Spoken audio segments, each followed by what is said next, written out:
Meus pais exigiram que eu desse metade da minha empresa que construí sozinha para meu irmão mimado, além de comprar um apartamento de luxo para ele, mas o que fiz surpreendeu a todos.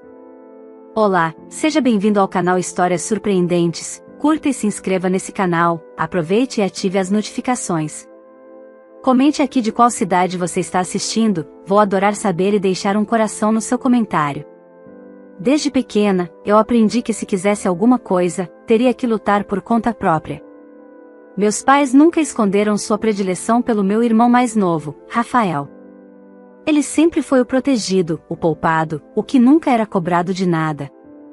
Eu, por outro lado, era a filha que tinha que aceitar tudo calada, que fazia silêncio quando precisava de ajuda, que ouvia que estava exagerando sempre que sentia dor. E talvez por isso, a vida me forçou a amadurecer cedo. Enquanto Rafael ganhava tudo de presente, desde videogames até carro aos 18 anos, eu vendia doces no colégio para pagar meus próprios livros. Fui crescendo com um peso no peito, mas com um fogo nos olhos. Queria mudar de vida, provar meu valor, não por vingança, mas porque sabia que merecia. Estudei engenharia com bolsa integral. Trabalhava durante o dia, estudava à noite, mal dormia, mal comia, mas seguia firme. Demorei anos, mas consegui abrir minha própria empresa, uma pequena construtora que, com muito suor, se transformou em referência no setor. Hoje, ela emprega dezenas de pessoas e atende grandes projetos. Foi o meu sangue que levantou cada tijolo do que conquistei. Mas parece que, para minha família, nada disso importava. Recentemente, meus pais me chamaram para um almoço em família. Sentei à mesa já esperando algum comentário passivo-agressivo sobre minha roupa ou minha ausência em festas familiares, mas o que veio foi muito pior. Minha mãe, com a frieza de quem lê uma receita de bolo, disse: "Está na hora de você retribuir tudo o que fizemos por você. Seu irmão precisa de um futuro, e você tem condições de proporcionar isso." Meu pai completou: "Exigimos que você transfira metade da sua empresa para o Rafael. E além disso, compre para ele aquele apartamento de luxo que você quase fechou no mês passado. Se não aceitar, estará se afastando da família. Vai ser tratada como uma estranha." Naquele momento, o tempo pareceu congelar. Rafael, com aquele sorrisinho presunçoso, nem tentou disfarçar a arrogância. Ele se encostou na cadeira como se já fosse dono de tudo. Eu encarei meus pais, buscando alguma pista de que fosse uma brincadeira. Mas não era. Era real. E cruel. A dor que senti não foi apenas pela proposta absurda, mas pela certeza de que eles nunca me viram como filha, mas como um investimento que, agora, precisava dar retorno. Minha resposta naquele dia foi silenciosa. Não aceitei. Mas também não briguei. Apenas me levantei da mesa e fui embora. Não derramei uma lágrima, ainda não. Mas por dentro, era como se tivesse sido expulsa de um lar que eu já nem sabia se era meu. Nos dias seguintes, vieram as mensagens de chantagem emocional, os telefonemas com gritos, e até postagens nas redes sociais em que minha mãe insinuava que eu havia abandonado a família por dinheiro. Rafael mandou áudios me chamando de egoísta e ingrata. E aí, entendi tudo, o plano não era só ajudar Rafael. Meus pais estavam de olho no retorno financeiro que o filho preferido poderia dar, desde que alguém bancasse sua vida de luxo. E essa pessoa, claro, deveria ser eu. Só que eles se esqueceram de uma coisa: eu não sou mais a garota insegura que pedia carinho em troca de migalhas. Sou uma mulher que construiu tudo sozinha e que, agora, está pronta para mostrar o verdadeiro valor da palavra merecimento. Eles acham que podem me chantagear emocionalmente e que eu vou ceder por medo de perder a família. Mas o que eles não sabem, é que o que fiz depois desse dia, mudou tudo. E não apenas a forma como me veem. Mudou quem tem o controle da narrativa agora. Depois daquele almoço, o silêncio virou o maior grito. 3 dias sem uma ligação, uma mensagem sequer. Pela primeira vez em anos, meus pais não me cobraram visitas, nem Rafael me provocou com alguma indireta debochada. Eu sabia que o clima antes da tempestade era traiçoeiro, e não demorou para ela chegar. Na manhã da segunda-feira seguinte, minha secretária entrou na sala com um rosto abatido. Havia uma movimentação estranha na recepção da empresa. Quando fui até lá, me deparei com meus pais, Rafael e uma advogada. Eles exigiam uma reunião formal. Autoritários, frios e completamente convencidos de que eu cederia, nem pediram permissão para subir. Meu pai fez questão de dizer alto, para todos ouvirem: viemos para resolver isso da forma certa. Já passou da hora dela agir como parte da família. Na sala de reunião, a proposta foi colocada em contrato. Eles queriam que eu transferisse 50% das cotas da minha empresa para Rafael, além de formalizar a compra de um apartamento de alto padrão em nome dele. Como se fosse pouco, queriam também que eu contratasse Rafael como sócio-diretor, com salário mensal de 5 dígitos. Isso é um absurdo, eu disse, respirando fundo para não gritar. Nenhum de vocês esteve comigo quando precisei. Agora querem metade do que construí com meu suor? Minha mãe cruzou os braços e respondeu sem piscar: sempre estivemos com você, só não da forma que você gostaria. Mas agora é hora de ajudar seu irmão. Isso é o mínimo. Ou você faz isso, ou está morta pra gente. O silêncio pairou na sala. Rafael apenas sorriu, como se fosse dono do mundo. Eu peguei o contrato com as mãos, olhei por alguns segundos, e então rasguei folha por folha com calma. Olhei nos olhos deles e disse: vocês não me ensinaram a amar, mas me ensinaram a sobreviver. E eu não sobrevivi tudo isso para me ajoelhar agora. Saíram da empresa ofendidos, jurando que eu me arrependeria. Achei que pararia por aí, mas subestimei até onde eles poderiam ir. Na semana seguinte, começaram os ataques públicos. Meus pais contaram a toda a família que eu havia os traído, que era ambiciosa e ingrata. Rafael dizia para todos os primos que eu me achava melhor que todos porque tinha dinheiro. Minha mãe ligou para antigos conhecidos e contou mentiras, dizendo que eu estava desviando o dinheiro da empresa e que logo iria quebrar. A dor de ver minha própria família tentar destruir tudo o que construí era insuportável. Mas pior foi perceber como alguns conhecidos começaram a se afastar. Investidores começaram a questionar decisões internas. Clientes antigos passaram a demorar em fechar novos contratos. Tudo por causa de boatos plantados por quem deveria me proteger. Uma noite, cheguei em casa exausta. Deitei no chão da sala, ainda com roupa social, e chorei. Mas foi naquele chão frio que percebi uma verdade que até então eu evitava encarar: minha família não me queria por perto, queriam meu dinheiro. E se não podiam ter isso, então fariam de tudo para me derrubar. Eu poderia processá-los por difamação. Poderia me vingar. Mas não era isso que eu queria. O que eu queria era virar o jogo com inteligência, com classe, com justiça. Queria fazer com que cada palavra, cada mentira e cada tentativa de me destruir, servisse de palco para mostrar quem eu realmente era. E mais importante, para provar que mérito não se herda, se conquista. Comecei a reunir tudo. Print de mensagens, áudios ofensivos, depoimentos de pessoas que testemunharam os ataques. E procurei uma advogada, uma das melhores, aliás. Não apenas para minha defesa, mas para que, se necessário, eu deixasse claro para todos que minha empresa era minha, legal e moralmente. Ao mesmo tempo, decidi mudar minha estratégia. Ao invés de me esconder da vergonha e da tristeza, resolvi falar. Marquei uma reunião com todos os colaboradores da empresa. Emocionada, contei minha história, não com revolta, mas com verdade. Falei sobre como comecei, sobre as dificuldades, e sobre o que estava enfrentando.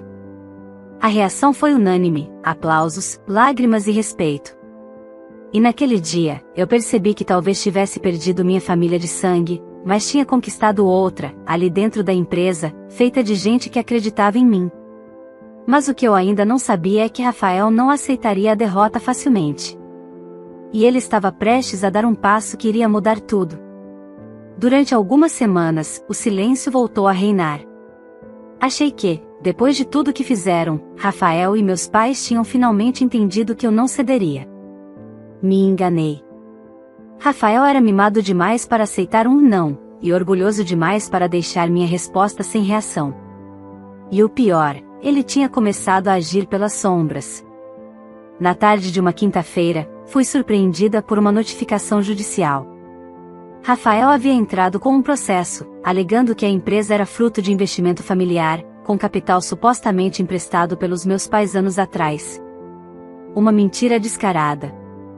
Eu mesma havia juntado cada centavo com trabalhos autônomos, noites viradas e anos sem férias para levantar a empresa do zero. Mas no papel, com os advogados certos, até a mentira parecia verdade. Mais do que um processo, o objetivo era claro: manchar minha reputação. A notícia vazou para a imprensa local. Manchetes insinuavam que eu havia construído a empresa com a ajuda financeira dos pais e, agora, os renegava. Meus funcionários começaram a me olhar com dúvida, os investidores hesitavam, e meu telefone não parava de tocar com perguntas desconfortáveis. Minha advogada, Patrícia, me tranquilizava o tempo todo. Disse que as provas estavam do nosso lado, que era questão de tempo para desmontar o teatro armado por Rafael. Mas tempo era algo que eu não podia perder. Cada dia de boatos era um dano à imagem da empresa, e à minha saúde mental. O golpe mais doloroso veio de dentro. Uma das gerentes mais antigas, Marina, que eu confiava como uma irmã, pediu demissão repentina.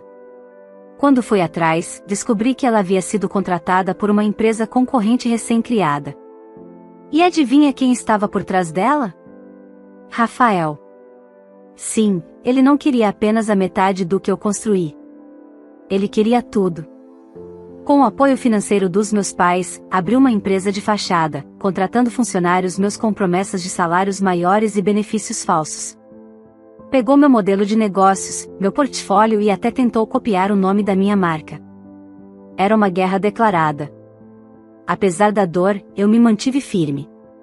Chorei no banho, em silêncio, depois de reuniões exaustivas, mas jamais diante dele ou de quem torcia pela minha queda. Usei minha inteligência e o amor verdadeiro pelo que faço como combustível.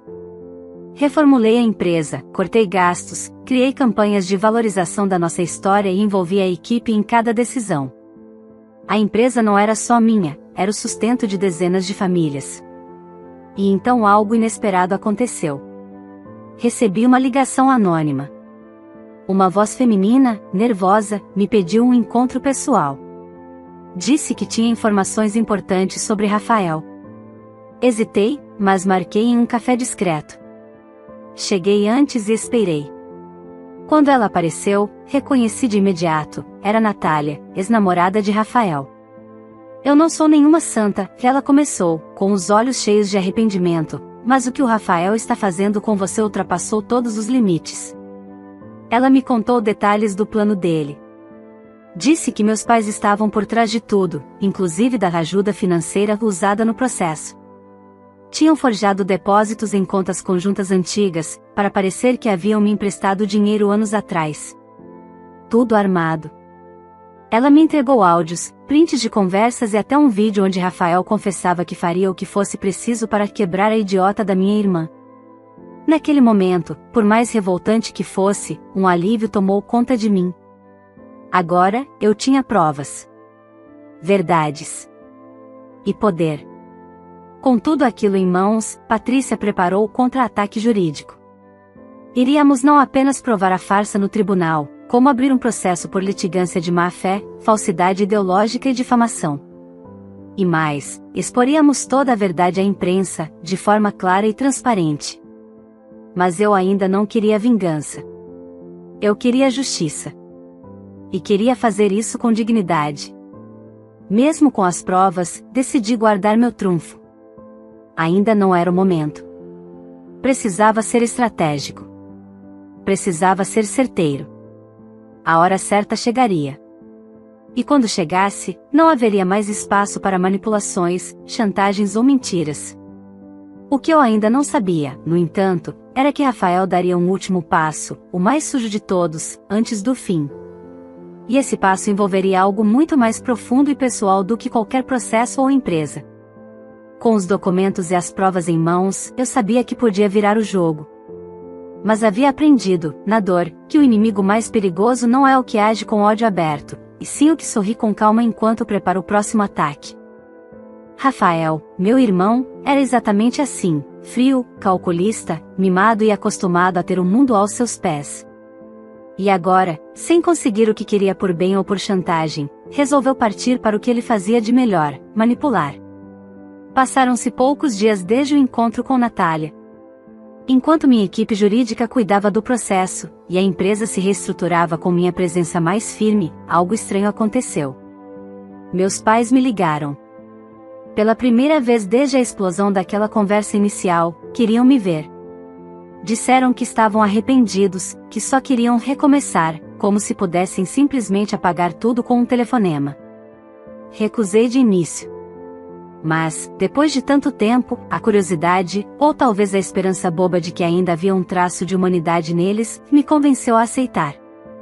Marcamos um jantar na casa em que cresci. Entrei desconfiada, mas determinada a ouvir.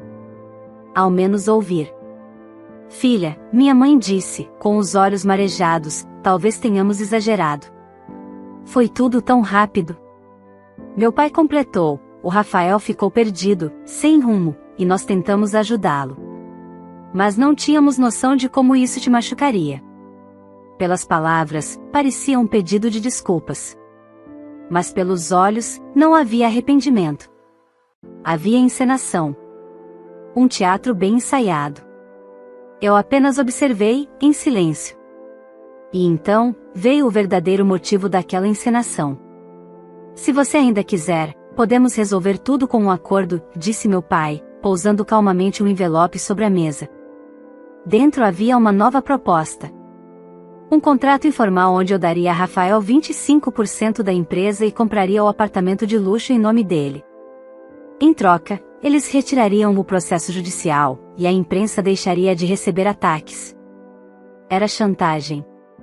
Mas agora disfarçada de trégua. Levantei da mesa sem dizer uma palavra. E, antes de sair, olhei nos olhos da minha mãe. Vocês não querem paz. Querem controle. Mas perderam isso no dia em que me viram como inimiga. Naquela noite, chorei.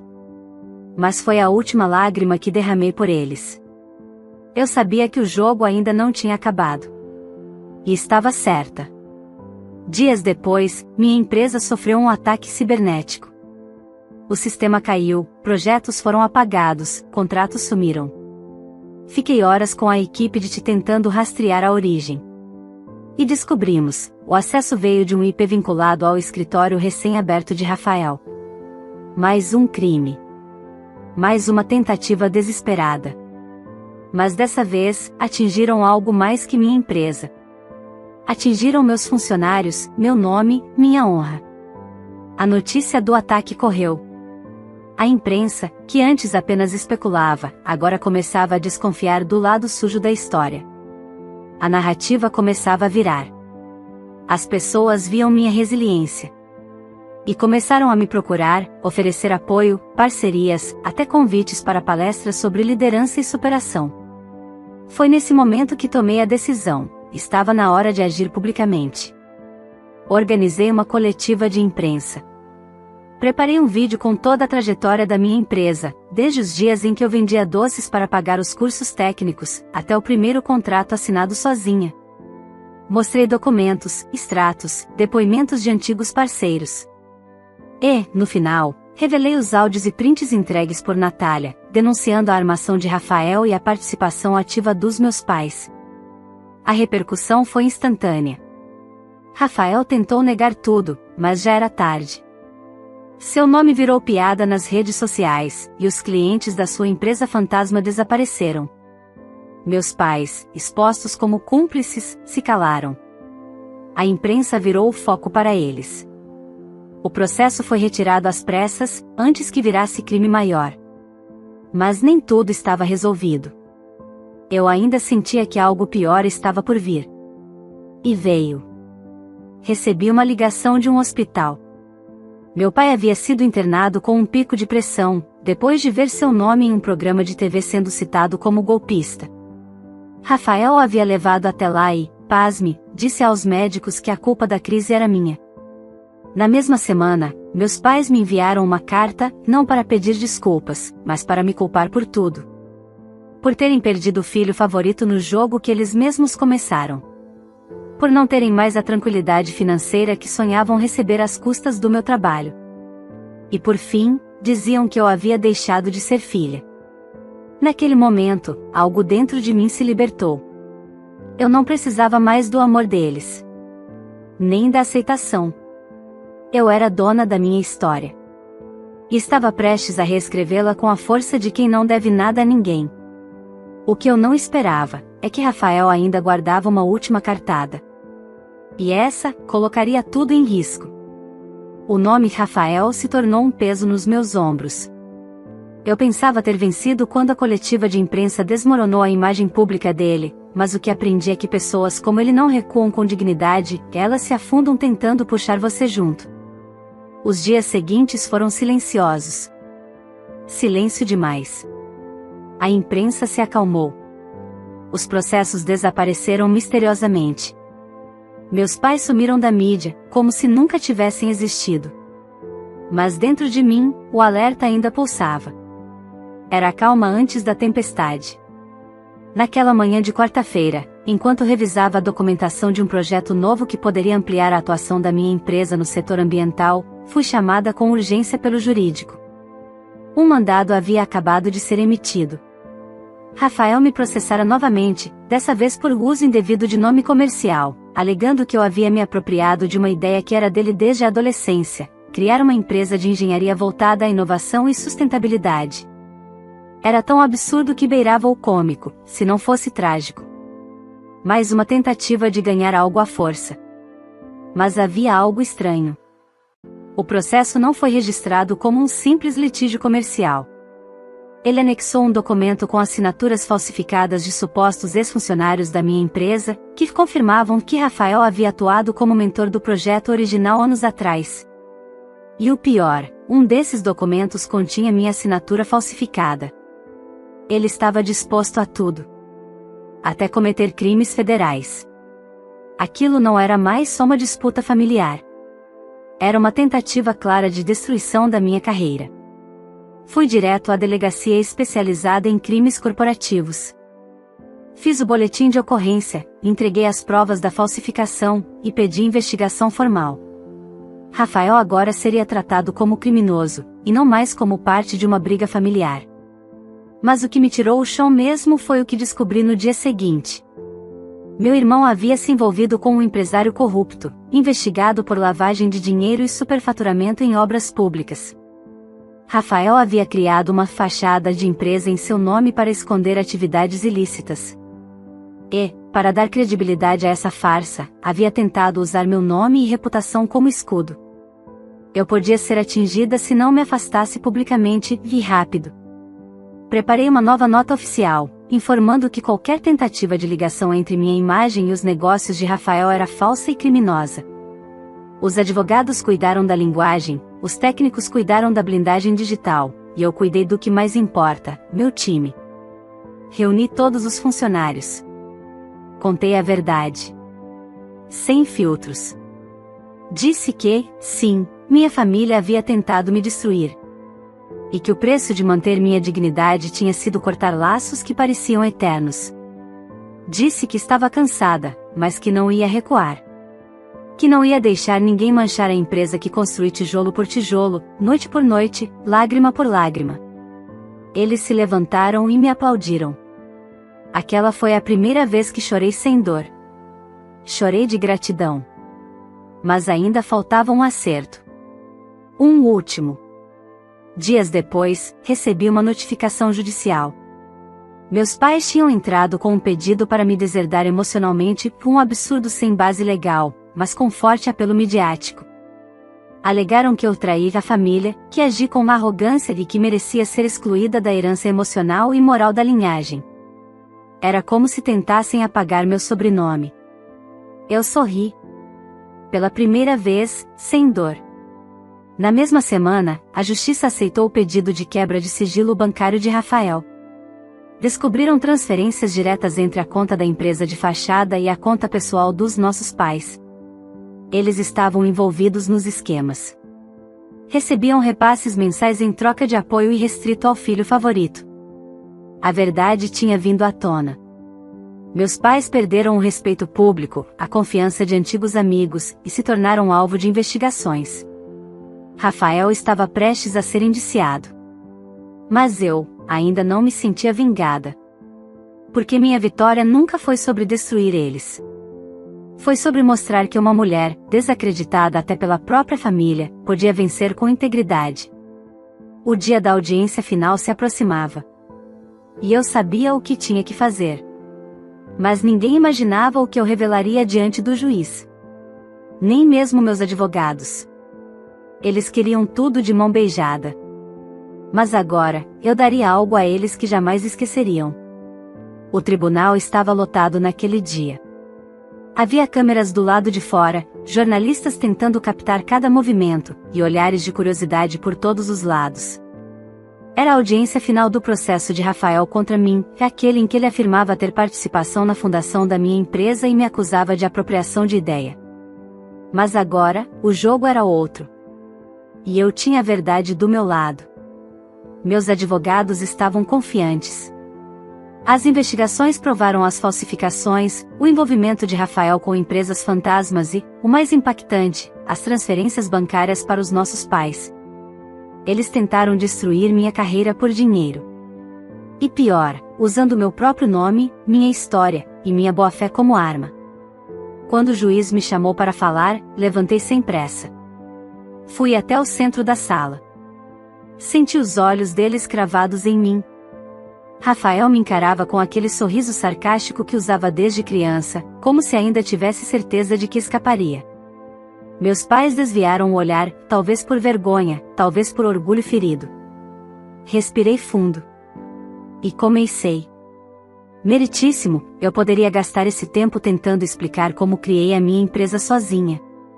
Poderia mostrar provas de cada projeto, cada noite virada, cada empréstimo negado. Mas o Senhor já viu tudo isso nos autos. O que eu quero contar aqui hoje é outra coisa. O juiz concordou, me permitindo continuar. Eu cresci em uma casa onde amor vinha com condições. Onde carinho era dado a quem servia aos interesses dos mais fortes. Meu irmão foi mimado ao ponto de nunca precisar construir nada por si só. E quando eu finalmente conquistei algo, eles acharam que tinham direito. Como se meu sucesso fosse obrigação familiar. Mas não é. Eu construí isso. Eu suei por isso. E quando eu neguei o que exigiam, viraram inimigos. Tentaram me destruir com mentiras, fraudes, humilhações públicas. Fiz uma pausa, olhando diretamente para Rafael e meus pais. Mas hoje, eu decidi dar a vocês exatamente o que pediram. Vi os olhos de Rafael brilharem de interesse. Meus pais se endireitaram na cadeira, como se esperassem que eu cedesse enfim. Como se eu fosse, no fim das contas, a filha obediente de sempre. Tirei do bolso um envelope e entreguei ao juiz. Aqui dentro está o contrato de doação da metade da empresa. Do jeito que eles queriam, nome do meu irmão ao lado do meu. Participação de 50%. Assinado. A sala ficou em silêncio. Meus advogados me olharam, atonitos. O juiz abriu o envelope e leu. Era verdadeiro. Tinha assinatura reconhecida em cartório. Rafael sorriu. Um sorriso de vitória. Arrogante. Prematuro. Foi então que continuei. Só tem um detalhe, meritíssimo, esse contrato foi redigido há 3 meses, como parte de uma estratégia jurídica. A partir do momento em que Rafael assinasse, assumiria a total responsabilidade legal como sócio da empresa, incluindo impostos, dívidas e processos. A empresa foi usada como fachada em um esquema de corrupção no nome dele. Com essa assinatura, ele confessou participação ativa. E com isso, abri caminho para as denúncias do Ministério Público. O juiz arregalou os olhos. Rafael ficou pálido. E sobre meus pais, virei-me para eles. Vocês queriam um apartamento de luxo, ajuda mensal, nome em outdoor? Conseguiram uma citação formal como cúmplices de lavagem de dinheiro. E mais, foram oficialmente removidos do testamento simbólico que deixei com minha fundação. Se um dia eu tiver filhos, eles não vão conhecer vocês. Porque amor não se mendiga. Amor não se compra. E definitivamente, amor não se chantageia. O juiz autorizou minha fala final. Eu respirei fundo e disse: o maior legado que se pode deixar não é uma empresa, um bem ou um título. É caráter. E foi isso que eles nunca valorizaram. Mas é isso que vai continuar comigo, quando tudo isso passar. Rafael saiu escoltado. Meus pais foram vaiados na saída. E eu saí de cabeça erguida. Na semana seguinte, anunciei a criação de um programa de incentivo para jovens engenheiras vindas de lares disfuncionais. Chamei de Fundação Raiz Firme. Porque mesmo quando tentam arrancar suas raízes, se elas forem profundas, você cresce de novo. E eu cresci. Não dei metade da minha empresa. Dei a eles a verdade, envolta na consequência de suas próprias escolhas. Não comprei o silêncio com um apartamento. Comprei minha paz com dignidade. E, finalmente, me senti livre. Se essa história te emocionou, curta o vídeo, inscreva-se no canal e compartilhe com alguém que precisa ouvir essa lição de vida. E me conta aí nos comentários, de qual cidade você está assistindo? Quero deixar um coração especial no seu comentário. Vamos espalhar essa mensagem de força e superação.